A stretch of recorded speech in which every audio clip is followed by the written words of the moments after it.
Talking about infectious disease, what do you think is the most terrifying one?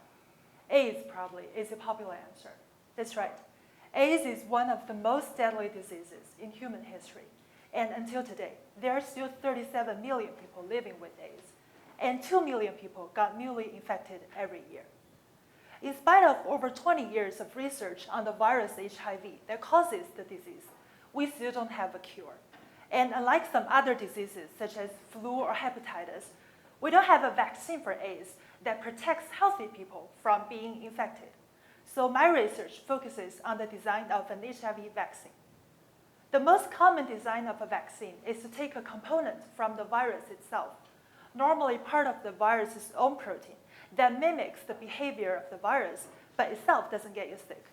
Once you inject the vaccine, it will signal the immune system to produce protective molecules called antibodies, so that when you encounter a real infectious virus, it will attack and eliminate the virus. So how come we don't have such a vaccine for AIDS?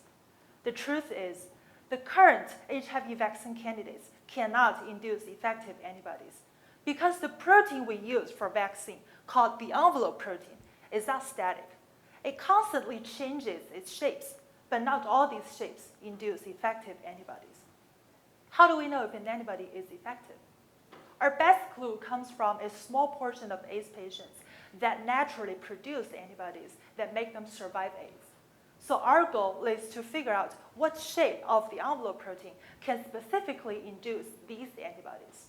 How do we do this? The very first thing to figure out is exactly how many shapes the envelope protein has. To do this, I use an imaging technique that allows us to monitor the real-time change of shape of the envelope protein. And I found that each single envelope protein has 3 different shapes, and it transitions between these shapes like a closed flower bud opening up. But very importantly, only one of these shapes can interact with the best antibodies. In other words, if you want to design a vaccine that induces these antibodies, you want your vaccine to be in this particular shape.